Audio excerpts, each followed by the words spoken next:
나스닥은 현재 0.19% 상승한 14,568포인트 지나가고 있습니다.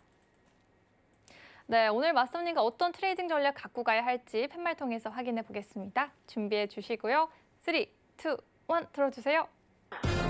매수 전략을 보여주셨어요, 맞선님.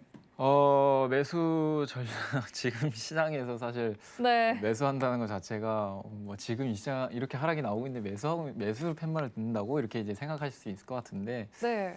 일단은 뭐 제가 이제 어제도 한번 좀 말씀을 드렸다시피 14,550포인트가 일단 좀 되게 중요해 보이는 포인트예요. 그래서 이 시점에서 사실 안착이라도 나온다면 오늘은 뭐 이제 내일은 몰라도 오늘은 기술적인 반등이 좀 나올 수 있는 구간이라고 생각이 들거든요. 그래서 일단 좀 자리값부터 말씀을 드리면 저점 부분에서 일단 좀 잡으시길 좀 바라는 게 매물대가 좀 많이 포진되어 있는 가격대에 항상 말씀을 드리겠죠.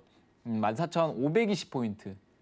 14,520포인트를 좀 말씀을 드리겠고 현재 14,520포인트가 한 번의 지지를 좀 받았기 때문에 이 구간대에서 다시 지지 구간을 좀 트라이 한다라고 해서 이제 하락이 좀 어느 정도 나올 때 이 구간대 쌍바닥을 형성해 줄 가능성이 상당히 좀 높다라고 이제 보고 있는 포인트이기 때문에 이 시점에서 저는 일단 매수 대형 포인트 말씀을 드리겠고 이제 뒤에서 추가적으로 자리 포인트 말씀드리면서 차트 분석 도와드리도록 하겠습니다. 이상입니다.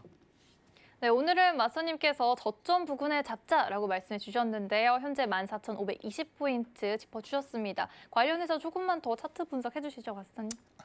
네, 일단은 일봉이죠. 이 일봉에 대한 추세점이 이제는 드디어 뭐 심리선이 이탈이 나왔습니다.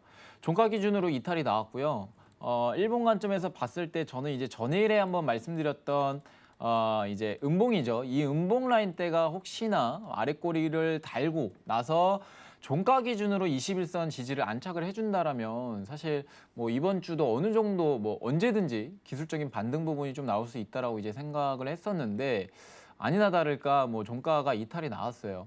이탈이 나왔다라는 건요, 뭔가 이제 추세적인 방향이 중기적인 추세 방향이 매도에 대한 추세로 갈 가능성이 일단 좀 높다라고 보고 있고 과거 수준에서 봤을 때 21선이 통상 이탈됐을 때는 이 구간대에서 하락 이탈이 좀 강하게 나왔어요. 거의 뭐 121선까지 이탈이 나오는 관점을 좀 보여줬는데 저는 일단은 좀 간단하게 기술적인 조정 포인트라고 생각을 하는 이유가 이 매수에 대한 채널이죠. 이 매수에 대한 채널이 지금 현재 고가 라인 때부터 복사해서 추세를 이어보면 그냥 딱 고가 라인 대에 맞는 가격대예요. 지금 보시게 되면 14,500 라인대가 이제 15,000포인트죠. 15,000포인트 거의 도달해 왔다가 현재는 고가 상단에 맞고 저항으로 무너지는 가격대예요. 그래서 뭔가 이제 제가 뭐 뒤에서 이 기본적 분석을 통해서도 말씀을 드리겠지만 기술적인 분석에서 봤을 때 지금은 어떻게 보면 조정이 좀 나올 차례다. 나오는 구간이다라고 이제 여러분들이 생각하시면 좋을 것 같아요.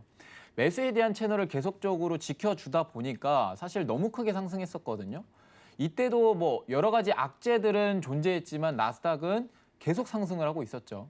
근데 뭐 지금 이제 뭐 하락 나오면서 얘기들이 많이 나오고 있어요. 뭐 네. 코로나 델타 변이 바이러스로 인해서 이 경제가 회복할 수 있는 국면이 조금 늦춰지는 게 아닌가. 이 부분에 대해서 우려감으로 인해 뭐 나스닥이 하락했다. 뭐 이런 식으로 얘기들이 많은데 일단 기술적인 부분에서 말씀을 드리면 고가까지는 왔다. 고가까지 왔기 때문에 기술적인 조정 포인트가 나오는 게 저는 당연한 이치라고 생각을 해요. 그래서 이 관점에서 봤을 때 물론 이제 21선도 이탈이 나오고 이제는 조정이 좀 시작이 된다라고 이제 간단하게 볼 수 있는데 저는 언제든지 일단은 기술적인 반등 포인트가 나올 수 있는 구간으로 일단 생각을 하시고 단기적인 매도 트레이딩을 계속해서 하시되 매수도 볼 수 있는 스위칭 자리를 좀 생각을 하시면서 두 가지의 전략을 좀 가져가시는 게 조금 유리하다. 이렇게 좀 말씀을 드리도록 하겠습니다. 그래서 일본 관점에서 정리를 해드리자면 최근 매수에 대한 채널 저점 기준부터 해가지고 추세선을 이어보았을 때 이 고가 상단에 부딪히는 자리이기 때문에 기술적인 조정 포인트는 당연하게 나올 수 있는 그림이다. 그래서 간단하게 봤을 때 추세적인 하락으로 우리가 지금 빠르게 뭔가 오바해서 판단하는 기준은 아니고 당연히 기술적인 조정 포인트다라고 이제 생각을 하시고 다만 21선이 이탈이 나왔다는 점에 대해서 조금 더 하락 구간이 열리는 구간대로 여러분들이 트레이딩을 좀 가져가시면 좋겠어요. 그래서 오늘 물론 이제 장기적인 추세 관점에서 말씀을 드린 거고 단기적인 추세 관점에서 말씀을 드려보도록 하면 60분봉 관점에서 제가 이제 중요하게 보이는 초반에 이제 말씀드렸던 자리값들이 있죠. 14,520포인트. 이 14,520포인트가 매물대가 좀 많이 포진되어 있는 가격대입니다. 그래서 520대부터 이 570 라인대 상단 부근이죠.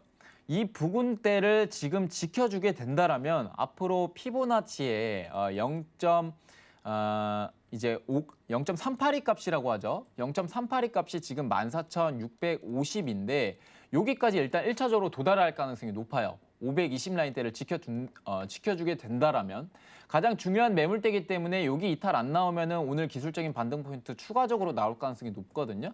그래서 저는 일단은 개인적인 관점에서 봤을 때 지금이 어떻게 보면 매수로 좀 대응해 볼 수 있는 포인트지만 520선이 만약에 하단으로 이탈이 나왔다라고 하면은 저는 반등 시에 매도 전략을 말씀을 드리겠고 단지 지금은 14,520 가격대 위에 자리하고 있기 때문에 매수에 대한 추세가 유리하다. 이렇게 좀 말씀을 드리도록 할게요. 그리고 2차적으로 여러분들이 좀 중요하게 봐야 되는 자리는 0.236 라인대죠. 우리가 피보나치 값을 어떻게 이제 조정값 이제 고점부터 해가지고 저점 포인트를 어디서 이었냐면 최근 이제 14,900포인트까지 올랐죠. 14,988까지 올랐다가 지금 현재 큰 폭으로 조정이 나오고 있는 국면인데 어제에 대한 저점 포인트와 연결을 해보시면 됩니다. 그러면 지금 되돌림이 얼마나 나왔느냐라고 이제 본다면 14,650까지 왔죠.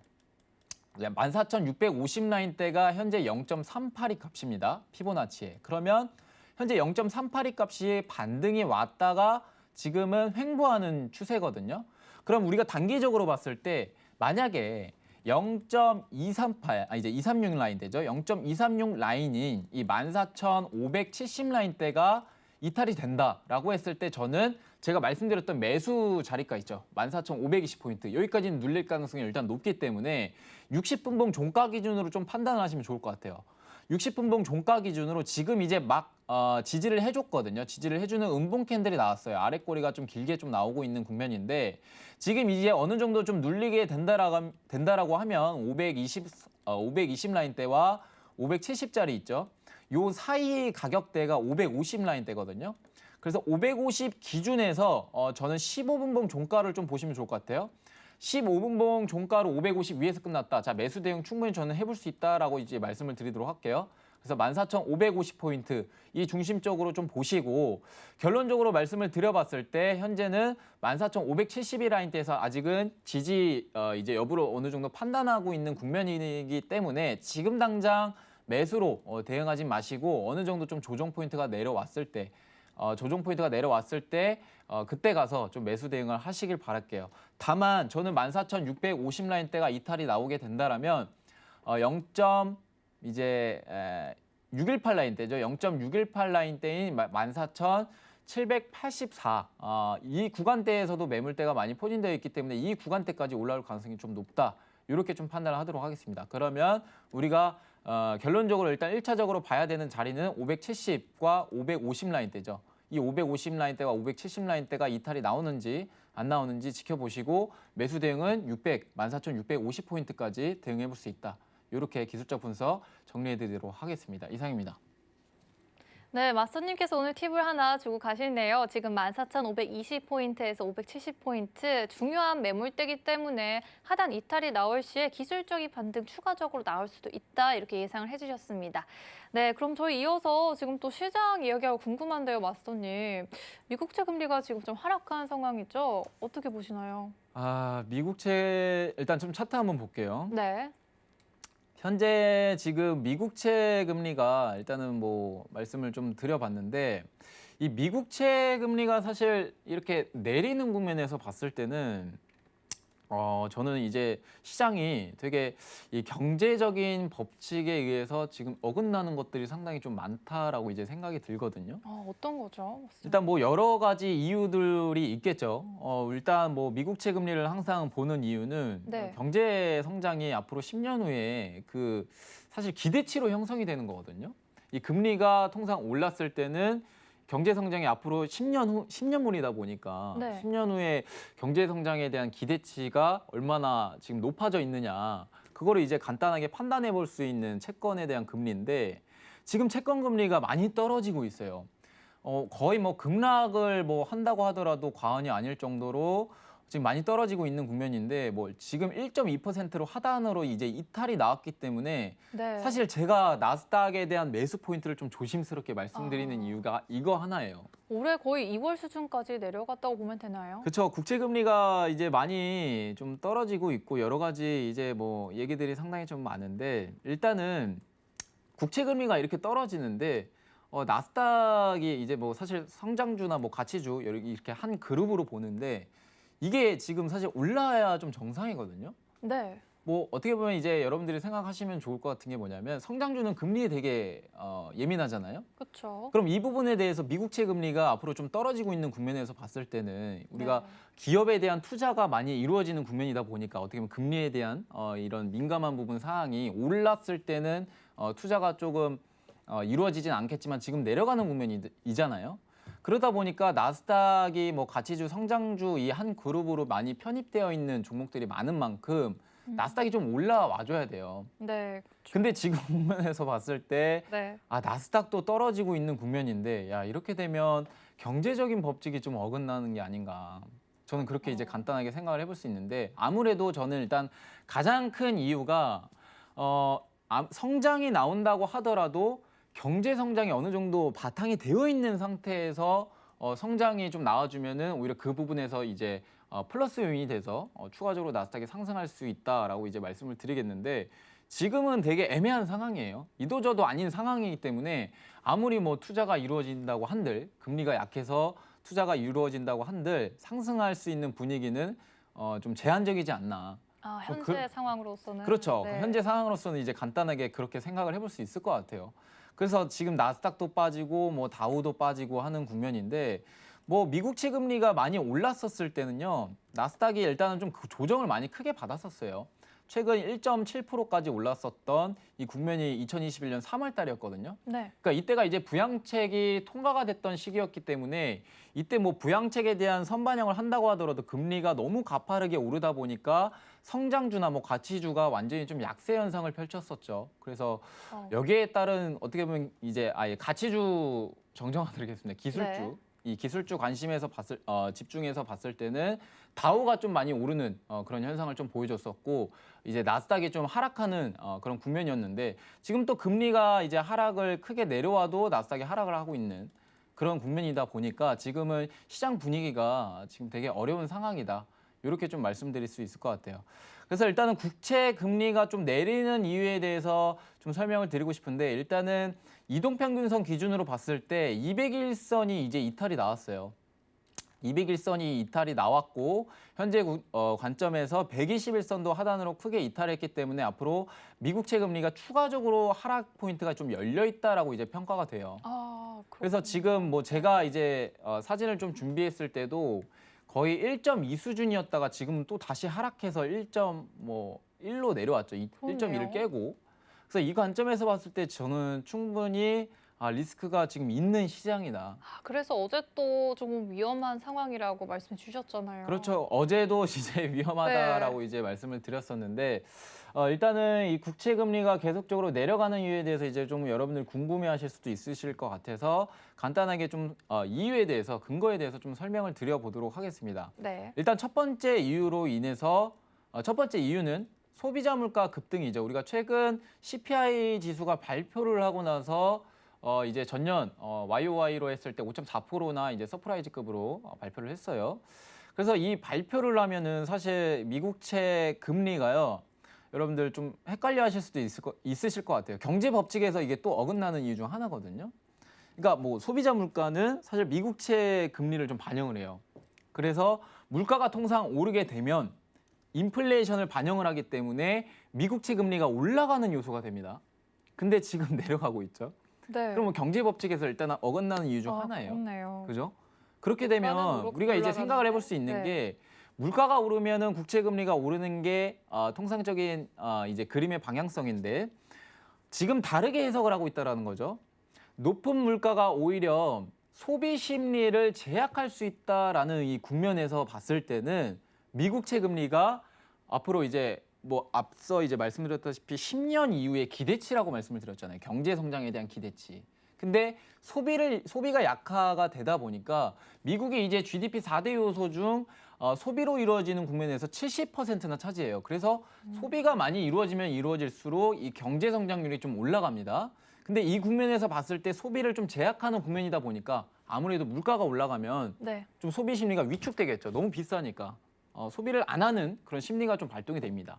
그런 국면 차원에서 봤을 때 미국채 금리가 하락할 수 있는 이 근거가 된다라는 거죠. 그래서 첫 번째로 말씀드렸을 때 소비자 물가가 급등했다.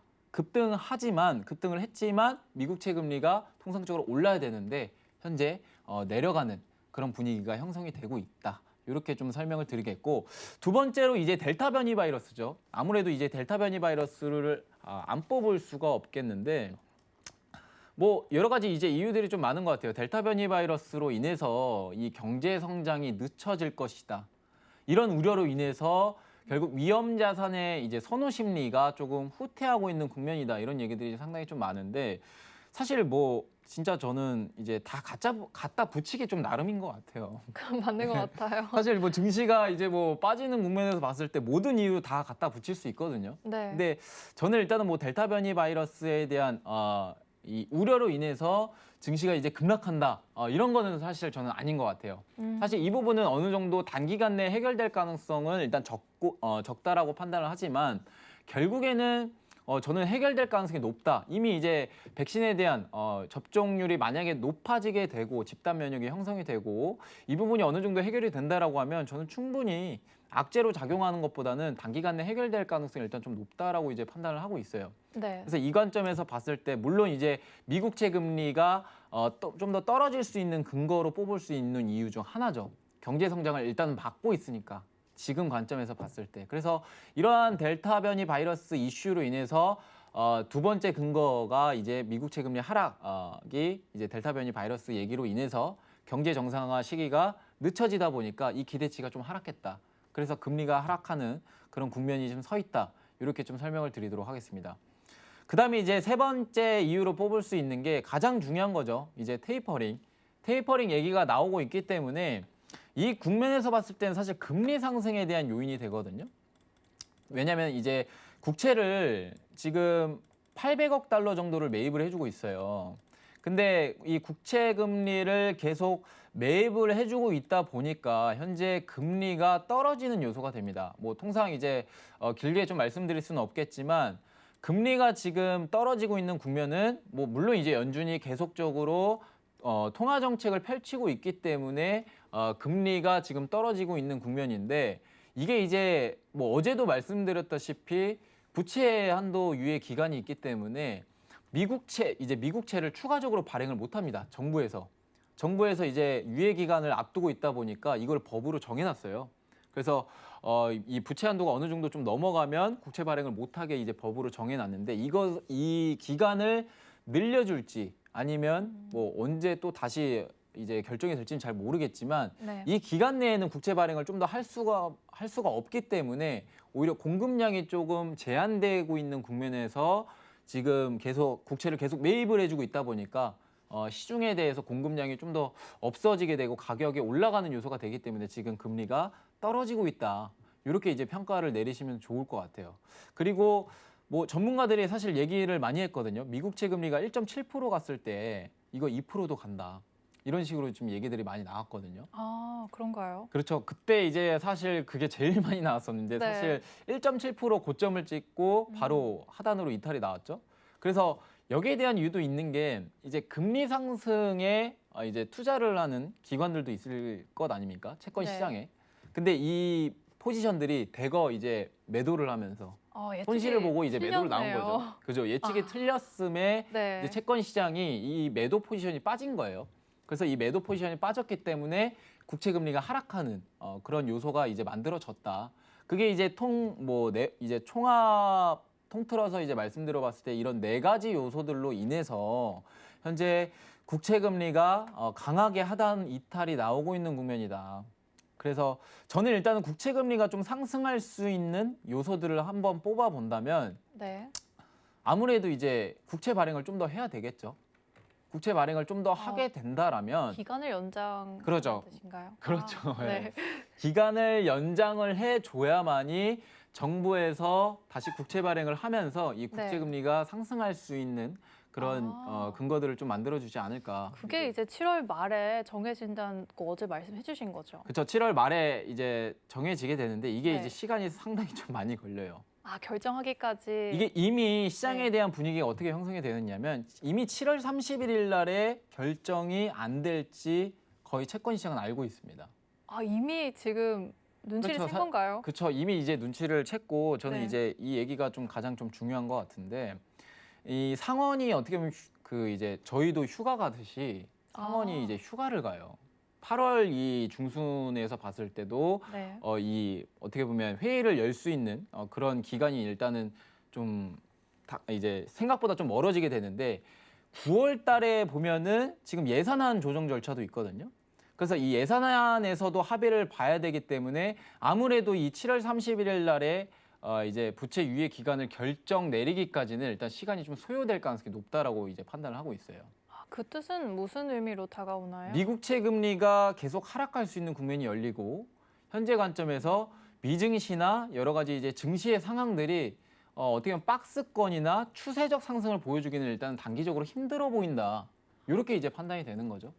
그래서 어느 정도 이제 국채 금리가 상승이 되고 델타 변이 바이러스가 해결이 된다라고 하면은 저는 일단은 뭐 추세적인 상승 포인트는 다시 만들어줄 가능성이 높다라고 보고 있는데 네. 아무래도 이제 중요한 7월 29일 날에 FOMC도 있고 그렇죠. 7월 31일 날에 유예 기간도 있는데 이것도 어차피 좀 지연될 가능성이 높다 보니까 네. 저는 일단은 좀 트레이딩 관점에서 봤을 때는 현재 관점에서 뭔가 공격적으로 좀 저점에 대한 매수 기회는 아직은 아니다. 이렇게 판단이 돼요. 뭐 여러 이제 외신들도 그렇고 지금은 뭐 얘기들을 들어봤을 때 저점 매수 기회로 활용을 해야 된다 이런 식으로 얘기가 많은데 저는 일단은 좀 조정 포인트는 좀 더 열려 있다라는 생각을 하고 있고 아무래도 추세적인 상승은 7월 말에 이 8월 초나 이 중순쯤에 좀 추세적인 상승이 좀 나오지 않을까라는 이제 생각을 해보고 조심스럽게 그래서 지금은 뭔가 추세적 상승을 야기하는 뜻에서 여러분들한테 말씀을 드리는 건 아니다.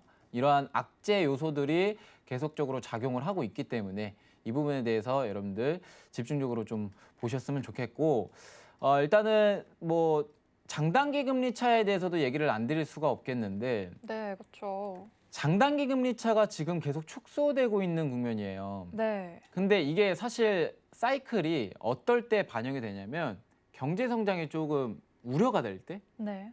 우려가 될 때 이 장단기 금리 차가 좀 축소되는 사이클이 좀 왔었어요. 근데 이게 이제 초반에 언제 일어났냐면 2007년 리먼 사태. 뭐 여러 가지 이제 2008년에도 뭐 금융위기가 한번 왔었죠. 근데 이때 국면에서 봤을 때 이게 이제 어디까지 떨어져야 우리가 경제가 우려가 되느냐라고 했을 때 1% 미만이에요. 1% 미만. 근데 지금 관점에서 봤을 때 1%의 미만으로 지금 떨어지고 있는 국면은 아니거든요. 그래서 물론 이제 어느 정도 좀 축소되고 있는 국면이다 보니까 현재 경제 성장에 대한 우려가 계속적으로 작용을 하는 건 맞지만 네. 이게 결국 뭐 빅숏을 야기하는 뭐 그런 상황은 지금은 아니다. 이렇게 좀 설명드릴 수 있을 것 같아요. 다만 지금은 조정을 겪고 있는 과정일 뿐이지 추세적인 하락 포인트는 분명히 아니다라고 이제 설명을 드릴 수 있을 것 같아요. 격차가 좀 좁혀져야지 덜 우려할 수 있는 그렇죠. 상황인가요? 쉽게 설명을 드리면 단기 금리와 장기 금리를 이제 보여주는 그래프거든요. 네. 그래서 이게 이제 장기 금리고 이게 이제 단기 금리예요. 네. 근데 우리가 통상 이제 단기 금리라고 하는 거는 통화 정책에 의해서 이게 컨트롤할 수가 있습니다. 근데 10년 국채 금리는 제가 말씀드렸다시피 네. 기대치예요. 시장에서 형성이 되는 금리입니다. 그렇죠. 네. 예. 그래서 뭐 이제 벤 버냉키라고 이제 테이퍼링 할 때도 2013년에 이거를 막 국채를 엄청나게 사가지고 찍어 누르는 그런 일이 있었어요. 네. 그래서 욕을 많이 먹었죠.